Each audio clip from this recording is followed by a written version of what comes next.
Este é o Giro Distrital. Aqui você fica por dentro dos principais acontecimentos da esfera política de Brasília. Nesta edição, transporte público em debate. Comissão Geral discute soluções para problemas enfrentados por usuários do sistema. Maternidade protegida.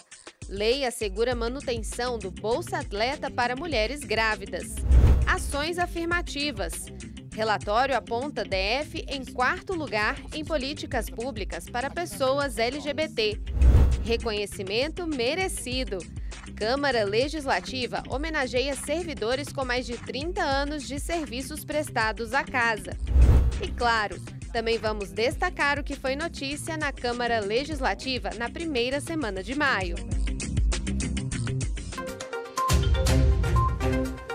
As precariedades do sistema de saúde do DF foram alvo de críticas dos deputados distritais na sessão do último dia 30. Os parlamentares reclamaram da falta de atendimentos, do estado de deterioração das unidades e da insuficiência de pessoal. O primeiro a abordar o tema foi o deputado Max Maciel. Em relato sobre inspeção realizada nas unidades de saúde de Santa Maria e de Ceilândia, o distrital afirmou que a situação é dramática. Você chega dentro da unidade, o gestor fala, não tem piso no PS do pronto-socorro de Ceilândia. Piso, deputado. Está destacando o piso. Tem teto caindo no hospital. Um hospital de 1970. E a gente é uma das maiores unidades da Federação de Habitantes, que tem 400 partos por mês no Hospital de Ceilândia, gente. 400 partos por mês. E a equipe médica se virando como pode, a equipe de enfermagem se virando como pode, a equipe técnica de enfermagem se virando como pode, e a gente tornou isso uma lógica no Distrito Federal, se virar como pode. Já o deputado Jorge Viana cobrou melhorias salariais para os profissionais de saúde, em especial os técnicos de enfermagem. O salário do técnico de enfermagem hoje equivale a 50% do salário de nível superior. Se a gente pegar aqui o salário de qualquer trabalhador do GDF, de nível médio, e comparar com o nível superior, está a 60%, 65%, 70%. Mas na Secretaria de Saúde, o técnico de enfermagem e outros colegas de nível médio é só 50%. E alguns ainda 49%. Por isso nós estamos pedindo para que esse salário seja pelo menos 70%, o que diz a lei da enfermagem, que fala que o técnico de enfermagem deva receber 70% do salário do enfermeiro. Isso é a nível nacional, a lei foi aprovada, uma lei federal. Na mesma sessão, o deputado Ricardo Vale fez um apelo à Secretaria da Cultura. Mais celeridade na análise de projetos que aguardam recursos por meio de emendas parlamentares. Segundo o deputado, os valores muitas vezes são baixos, mas a falta de pessoal na pasta tem prejudicado a liberação do dinheiro. Nós já estamos chegando no meio do ano e várias entidades, vários projetos que a gente destinou recursos não estão sendo analisados naquela casa. E a reclamação está geral, pastor Daniel de Castro. Não sei se é só com as minhas emendas, mas acredito que não, que eu tenho conversado com alguns deputados aqui. E a cultura é um instrumento poderosíssimo de inclusão social, de geração de emprego. E não pode deixar a cultura parar por falta de pessoal ou por falta de prioridades que eu não sei qual é. Também no dia 30, os deputados Pepa e Rogério Morro da Cruz usaram a tribuna para agradecer ao GDF pelas recentes obras e melhorias nas regiões de Planaltina e de São Sebastião. Na mesma sessão, o plenário homologou convênios sobre ICMS que prorroga a validade de benefícios fiscais para diversos setores. Os efeitos da medida começaram a valer no último dia 1º e podem se estender até abril de 2026. A isenção irá beneficiar segmentos como construção civil, saúde e educação. No dia 2, representantes do Instituto de Gestão Estratégica de Saúde, o IGES, estiveram na Câmara Legislativa para apresentar os indicadores e metas fiscais relativos aos últimos quadrimestres do ano passado. A apresentação se deu em audiência pública promovida pela Comissão de Fiscalização, Governança, Transparência e Controle. No encontro, os distritais cobraram mais eficiência e transparência na gestão dos recursos do Instituto. Além de prestar contas, os representantes do IGES aproveitaram a audiência para anunciar o lançamento de um painel público contendo diversos dados sobre a atuação do Instituto. Com a ferramenta, será possível conferir informações como o número de pacientes aguardando atendimento até o tempo médio de espera em cada unidade.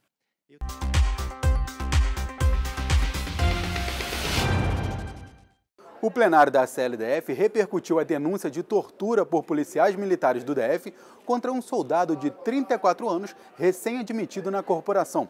O crime teria acontecido no dia 26 de abril, durante o início de um curso do Batalhão de Choque. 14 policiais foram presos no dia 29 de abril por determinação do Tribunal de Justiça do DF. A vítima disse que um tenente da PM insistiu para que ele desistisse do treinamento, mas como ele estaria determinado em continuar as atividades, teria sido obrigado a suportar 8 horas de supostos abusos, incluindo chutes, golpes na cabeça e aplicação de produtos químicos nos olhos. Ele teve uma lesão cerebral que a visão dele não volta ao que era antes. Ele teve uma lesão auditiva que a audição dele não volta ao que era antes. Essa foi a situação que ele foi submetido até aqui. Foi uma onda de tortura e violência física. Isso não é brincadeira, não dá para minimizar e a relativizar, porque não é o único praça. Muitos praças são submetidos a esse tipo de tortura e violência. E a gente tem ouvido agora e tem chegado nas comissões vários relatos. Essa é uma questão institucional. Isso não é natural. No curso que nós estamos agora recebendo a denúncia, nós não estamos falando, presidente, sequer do curso iniciado. Ele foi submetido a 8 horas de tortura sem que o curso tivesse sido iniciado de fato. Essa é a questão que está colocada hoje. Enquanto a sociedade não enxergar um policial, como protetor dessa sociedade, nós vamos continuar pagando um preço muito alto, porque nós resolvemos criminalizar a atividade policial. Existe casos, sim, como bem colocou o deputado aqui, de possíveis torturas, e tudo isso tem que ser apurado e apurado com muito rigor, até para a gente separar o joio do trigo. Tudo isso tem que acontecer. Agora, a grande maioria dos policiais servem à sociedade e servem com decência. Muito deles foi colocado aqui. Você imagina você sair para proteger a sociedade e deixar seus filhos órfãos. Eu vi muitos colegas, inclusive, que perderam a vida ao meu lado. Então, só quem passa por isso sabe o preço da vida de um policial, de um servidor. Buscar soluções para os problemas que afligem os usuários de transporte público no Distrito Federal. Esse foi o foco da Comissão Geral promovida pela Câmara Legislativa no último dia 2. O debate reuniu desde usuários do sistema até o secretário de Transporte e Mobilidade do DF. Também estiveram presentes representantes de empresas concessionárias de ônibus e o diretor-presidente do Metrô DF. No centro da discussão, uma preocupação geral: melhorar a qualidade do serviço oferecido para a população. O governo do Distrito Federal tem que obrigar o cumprimento do contrato que foi assinado. Passa pela renovação completa da frota, passa por ter transparência no que tange aos recursos que são disponibilizados, para que a população tenha noção exata da qualidade do serviço que está sendo prestado. Um dos temas em discussão foi o custo total do sistema. Atualmente, o transporte do DF custa cerca de 2 bilhões de reais por ano, sendo 800 milhões pagos na catraca pelos usuários. O valor restante é custeado pelo governo por meio de subsídios, considerados essenciais para manter baixo o valor das passagens. O que é o custo do transporte? O que é o subsídio? É o dinheiro para que o trabalhador não tenha que pagar mais pela sua passagem. Se não houvesse o subsídio, a tarifa hoje estaria acima de R$10. Como é que ficaria o comprometimento do salário desses trabalhadores no final do mês? Mas essa conta não está mais fechando. Para manter o sistema como está, sem aumento das passagens, o GDF acumula hoje uma dívida de 900 milhões de reais com as empresas de ônibus. Em busca de equilíbrio fiscal, A saída apontada pelo governo foi a redução da tarifa técnica de 1,8 bilhão para 1,5 bilhão de reais ao ano. O valor do subsídio é calculado pela divisão do custo total do sistema pela quantidade de passageiros transportados. O problema é que a economia gerada pela redução só possibilitaria a quitação da dívida no final do ano que vem. Até lá, as empresas precisarão arcar com o prejuízo. Esse desequilíbrio fiscal é apontado como culpado pela demora de algumas empresas na renovação das frotas. Nosso orçamento liberado hoje vai até maio. Como é que eu explico para o João Dão que em junho a gente não tem dinheiro para receber, para pagar os salários? Como que os funcionários explicam isso para a família, que corre o risco deles não receberem?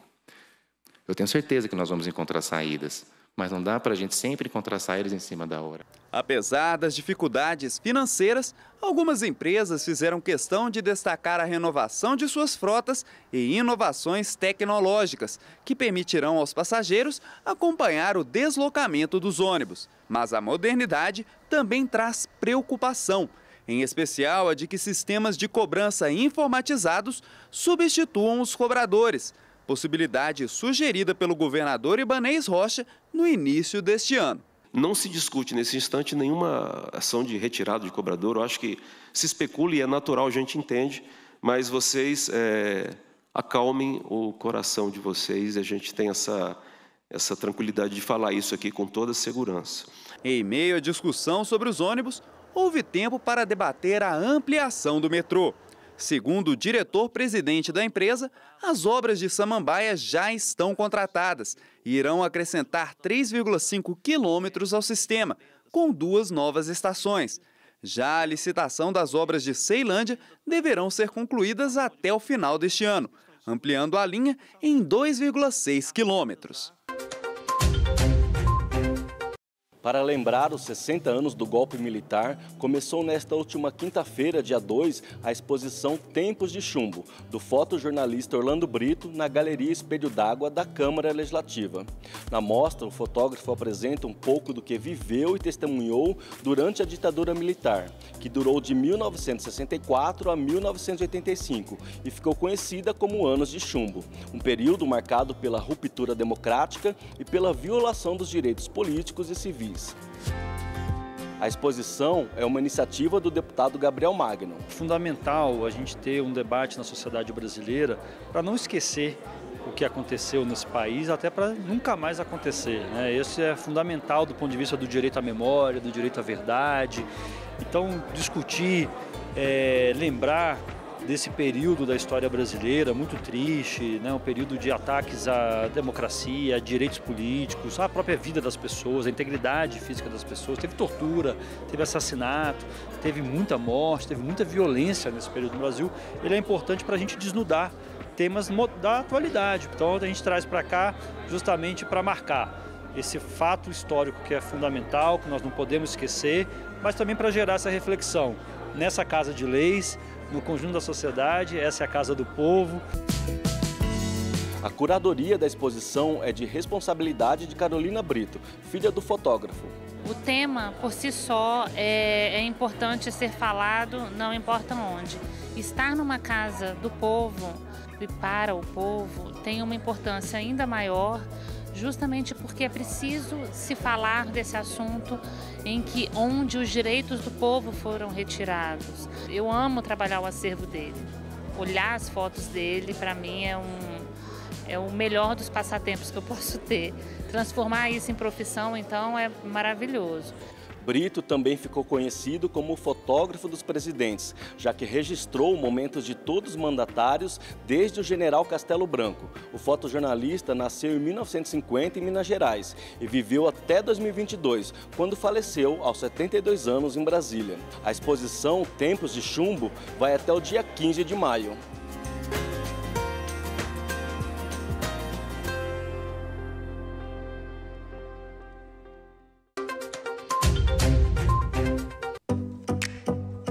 O Distrito Federal é o 4º estado brasileiro com os melhores indicadores de políticas públicas voltadas para a comunidade LGBTQIA+. O resultado foi divulgado no relatório Atena 2024, que analisou os 27 estados e o DF. O programa Atena faz um monitoramento de políticas públicas em todo o país, trazendo um panorama do que está ou não sendo feito pelos governos.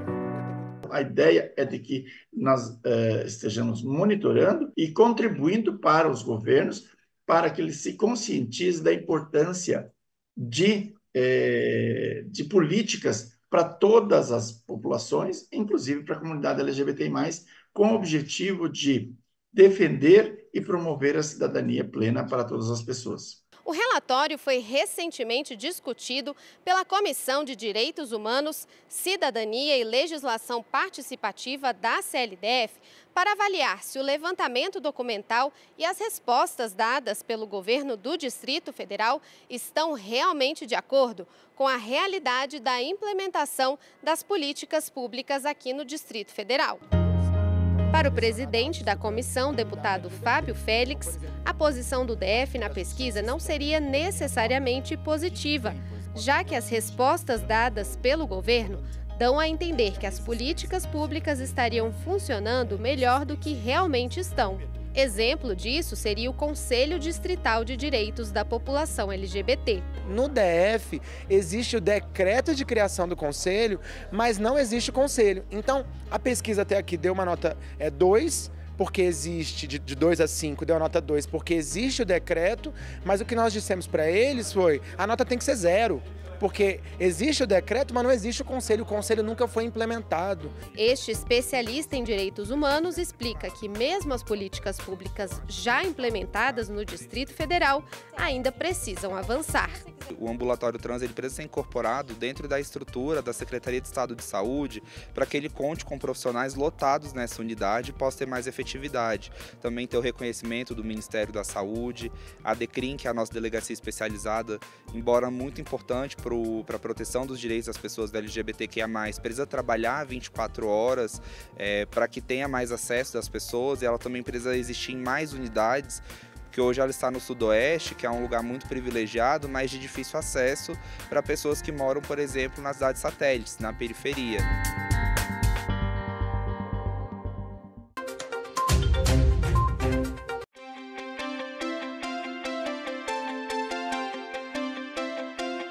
Quatro meses após ter seu primeiro filho, a atleta Elianai já estava competindo na China. 5 meses depois do parto, a disputa foi nos Estados Unidos. As competições de marcha atlética, logo após o nascimento do filho Arthur, foram fundamentais para Elianai não perder o direito à Bolsa Atleta, benefício que ela recebe há mais de 10 anos e que a mantém nas competições. Eu tive que competir. Mesmo fora de forma, eu tive que competir naquele período que eu tinha que ficar amamentando meu filho, naquele período que a gente precisa estar com o filho, eu tive que competir. Então, eu não tinha condições físicas e nem emocionais ainda para voltar a competir. O risco de suspensão do financiamento fez Elianai se manter nas competições, mesmo no puerpério. A atleta acumula mais de 30 medalhas de ouro em competições nacionais e internacionais, além de muitas outras de prata e bronze. Já representou o Brasil nos Jogos Pan-Americanos e outras competições importantes na categoria. E é para valorizar a participação feminina nos esportes de alto rendimento que a Câmara Legislativa aprovou em 2023 uma lei que garante o benefício da Bolsa Atleta para mulheres grávidas desde a confirmação da gravidez até os 180 dias após o parto, sem que para isso ela precise continuar em treinamento, conforme as exigências padrões do benefício. A lei estende o direito às mães adotantes. O projeto é de autoria do deputado Ricardo Valle. A lei chegou a ser vetada pelo GDF, mas o veto foi derrubado pelos deputados distritais em março deste ano e a norma já está em vigor. O Bolsa Atleta para gestante é um direito, né?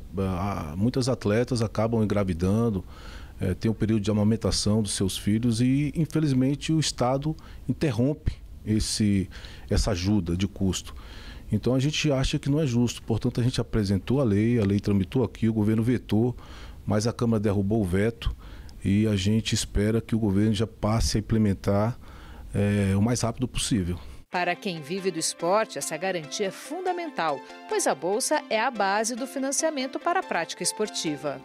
Como qualquer atleta, a falta de patrocínio é muito complicado, né? A gente tem muitos investimentos, nutricionista, roupas, tênis, fisioterapeuta. Embora seja um esporte individual, tem muita gente por trás, né? Então a gente precisa fazer alguns investimentos. Então eu acho que essa é o que todo atleta reclama, que a gente poderia ter mais investimento. Então o apoio da Bolsa Atleta nos ajuda a suprir esses gastos, não só gastos, esses custos, esses investimentos, né? Então, a falta de patrocínio e atleta ainda que não recebe Bolsa Atleta sofre um pouco com isso.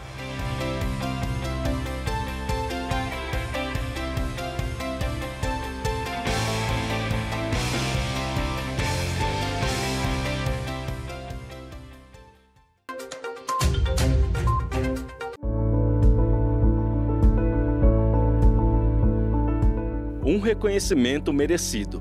Esse foi o sentimento na sessão solene em homenagem aos servidores que completaram 30 anos ou mais de trabalho na Câmara Legislativa. Reencontros, memórias, alegrias e abraços marcaram o evento. 182 servidores efetivos e comissionados estão sendo homenageados nessa sessão solene. São histórias de vida, de trabalho ligadas à conquista da autonomia política do DF e à criação da Câmara Legislativa. Jorge atualmente está aposentada, mas é uma das pioneiras da CLDF. Ela ingressou na Câmara no primeiro concurso em 2 de abril de 1993 e trabalhou em todas as secretarias da mesa diretora. Apesar das dificuldades iniciais, acredita que pôde desenvolver todo o seu potencial e contribuir para a administração do Legislativo.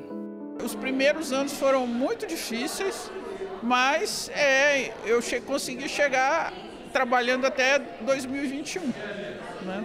Então, para a gente significa que para nós foi uma grande vitória ter tomado posse aqui, né? E termos aos poucos conseguido obter espaço dentro da casa. Lucimar também entrou na Câmara em 1993, no dia 3 de junho.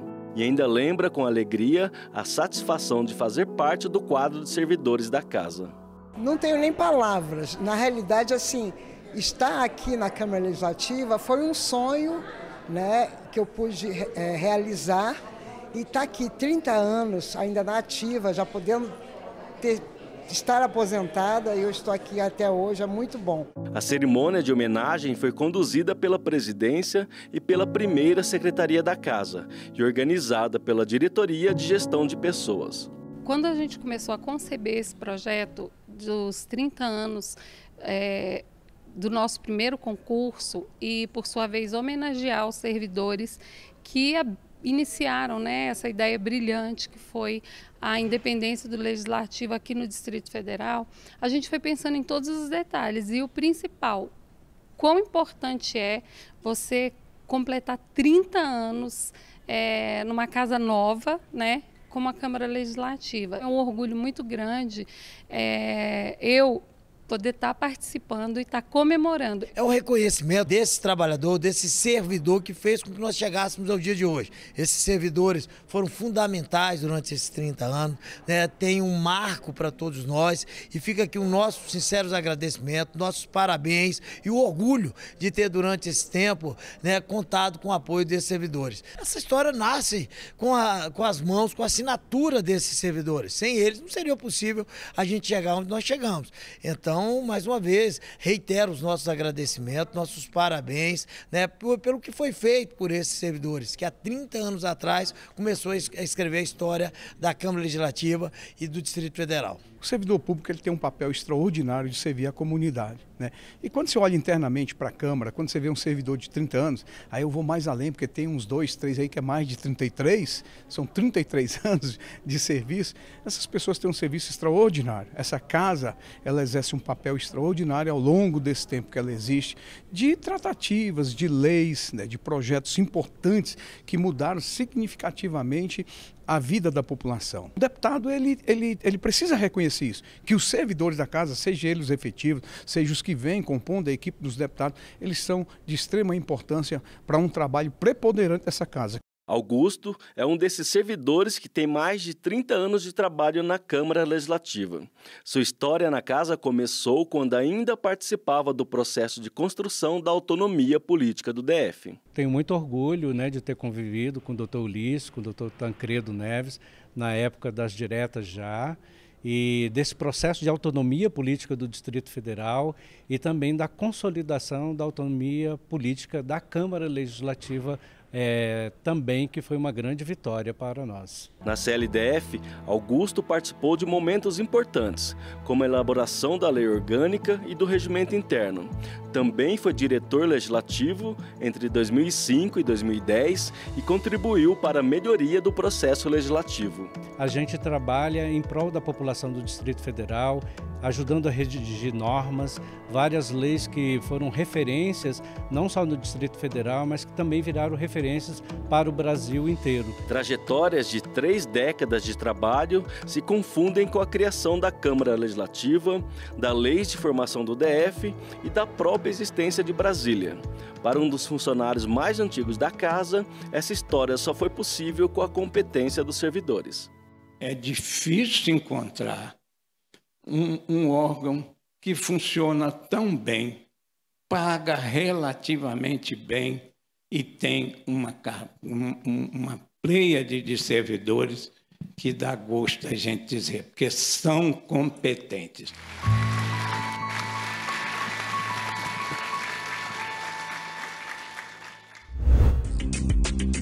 E não se esqueça, para outras informações sobre os trabalhos da Câmara Legislativa, acesse o portal de notícias da Casa.